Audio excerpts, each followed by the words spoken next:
दोस्तों, आज हम लेकर आए हैं एक ऐसी सच्चाई से जुड़ी प्रेरणादायक पारिवारिक कहानी जिसमें एक पति पत्नी ने कठिन हालात में भी हार नहीं मानी और अपने पूरे परिवार को संभाला। चलिए सुनते हैं रामेश्वर और सुनीता की संघर्ष भरी कहानी। गांव के एक साधारण परिवार में पति पत्नी रहते थे। नाम था रामेश्वर और सुनीता। दोनों की शादी को लगभग 5 साल हो चुके थे। परिवार में उनके साथ बूढ़े माता पिता और दो छोटे बच्चे भी रहते थे। रामेश्वर मेहनती किसान था और सुनीता घर गृहस्थी संभालने वाली समझदार गृहिणी। शादी के शुरुआती दिनों में दोनों का जीवन बहुत सरल था। खेत की उपज से गुजारा हो जाता और घर में हंसी खुशी का माहौल रहता। लेकिन वक्त हर किसी की जिंदगी की परीक्षा लेता है। एक साल गांव में भीषण सूखा पड़ा। खेत की फसल पूरी तरह बर्बाद हो गई। उधार बढ़ता गया। घर चलाना मुश्किल हो गया। गांव के कई लोग शहर की ओर काम ढूंढने निकल गए। रामेश्वर के सामने सवाल था, क्या वह भी गांव छोड़कर शहर जाए या फिर यहां रहकर परिवार को संभाले। सुनीता ने हिम्मत बंधाई।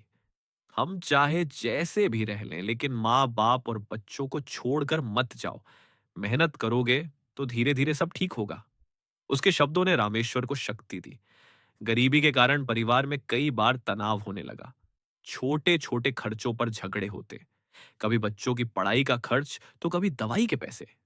एक दिन रामेश्वर गुस्से में बोला, सुनीता, अगर मैं अकेला होता तो शायद कहीं जाकर मजदूरी करके पेट पाल लेता, लेकिन ये जिम्मेदारियां मुझे तोड़ रही हैं।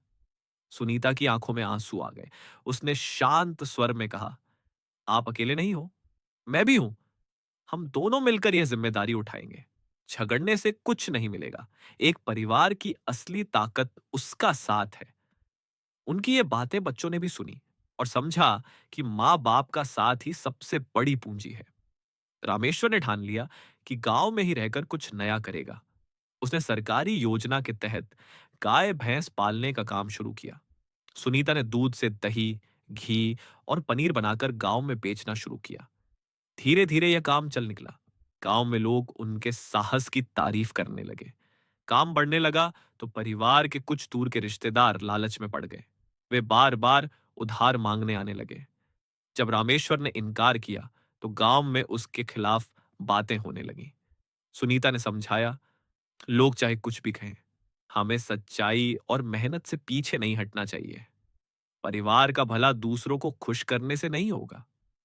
कुछ वर्षों की कड़ी मेहनत के बाद परिवार की हालत सुधर गई। बच्चों की पढ़ाई अच्छे स्कूल में होने लगी। माँ बाप भी खुश थे कि बेटा बहू ने परिवार को संभाल लिया। रामेश्वर ने एक दिन सुनीता से कहा, अगर तुमने उस दिन हिम्मत न दी होती तो मैं सब छोड़कर भाग जाता। आज जो कुछ भी है वह तुम्हारे धैर्य और समझदारी की वजह से है। सुनीता मुस्कुराई और बोली, घर चलाने में पति पत्नी दोनों का समान योगदान होता है। अगर एक हार मान ले तो दूसरा संभाल ले। यही असली परिवार है। इस कहानी से यही सीख मिलती है कि पति पत्नी का रिश्ता केवल साथ जीने मरने का वादा नहीं, बल्कि कठिनाइयों में एक दूसरे का सहारा बनने का नाम है। आर्थिक संकट हो या सामाजिक दबाव, अगर परिवार एकजुट रहे तो हर मुश्किल आसान हो जाती है। त्याग, धैर्य और आपसी विश्वास ही खुशहाल जीवन की कुंजी है।